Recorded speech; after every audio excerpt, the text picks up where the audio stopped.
Hello there guys, my name is MrYorkiesWorld, welcome back to the channel, and in today's video I'm going to be going through my settings for Microsoft Flight Simulator.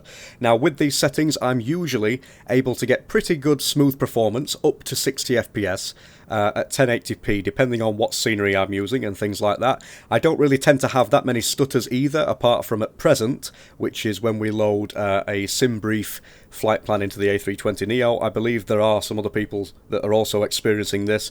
But apart from that, stutter-free relatively. Now for the record, I'm using an Intel Core i9 9900K CPU, overclocked to 5 GHz in my BIOS, and along with that I'm using 32 GB of RAM and an NVIDIA GeForce RTX 2080Ti GPU, which is not overclocked. My operating system is the latest version of Windows 10 at the time of making this video, and the simulator itself and the OS are both installed on their own dedicated SSDs inside the system. I'm running the sim at 1080p 60Hz on a standard LG monitor, so nothing too fancy there either. And I'm not using any NVIDIA inspector tweaks or any NVIDIA control panel profiles. But anyway, with that out of the way, let's get into the actual in-sim settings themselves.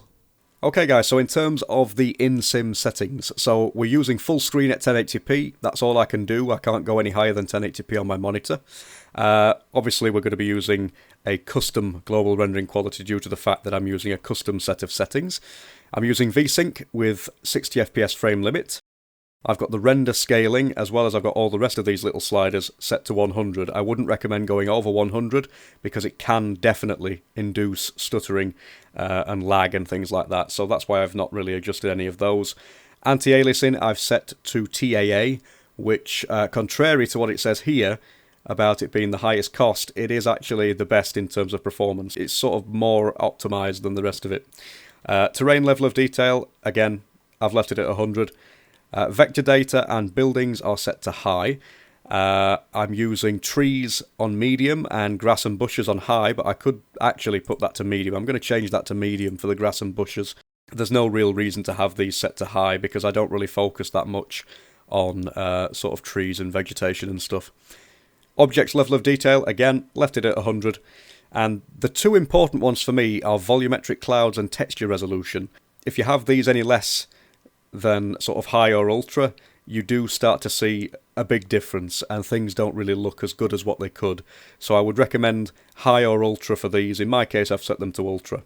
Anisotropic filtering, or whatever it's called, is 8 times. I've got texture super sampling to 2x2. Texture synthesis is set to high.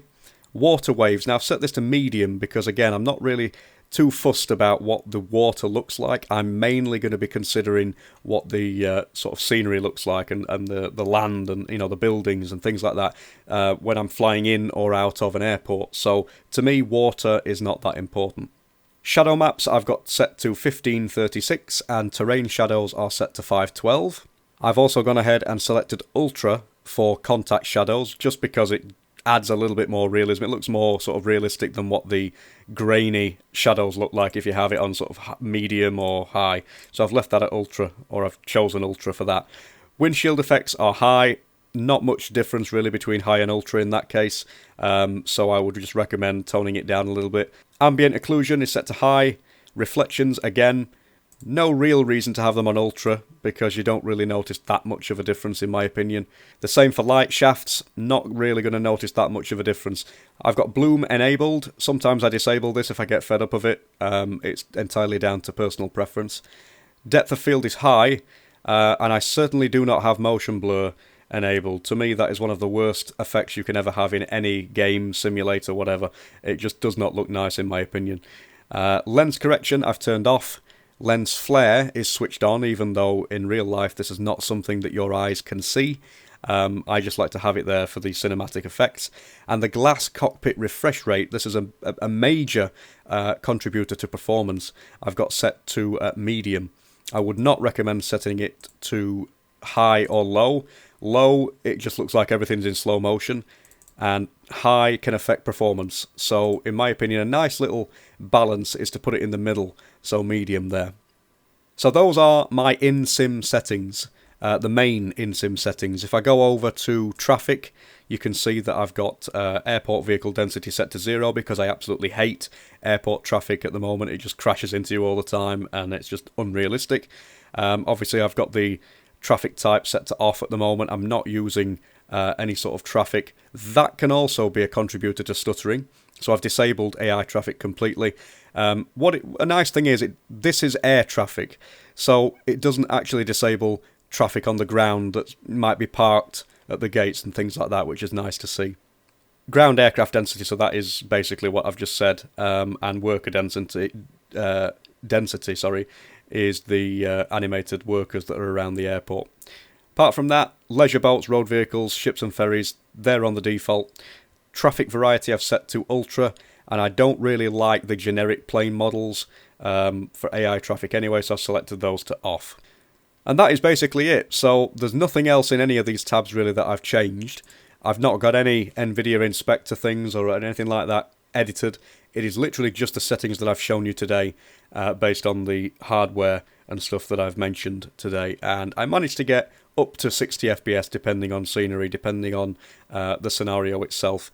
So I would highly recommend that you check out some of these settings for yourself. Have a little bit of a tweak. If you want to copy them, fair enough, but just have a little bit of a tweak with some of the things, such as, changing some things to high, or to medium, because it might well help with performance in the simulator for yourself. So thanks for watching, guys. Remember to leave me a like, subscribe if you liked this video, and leave me a comment if you have any questions. I'll do my best to assist. Thanks for watching, guys, and I'll see you in the next one. Bye for now.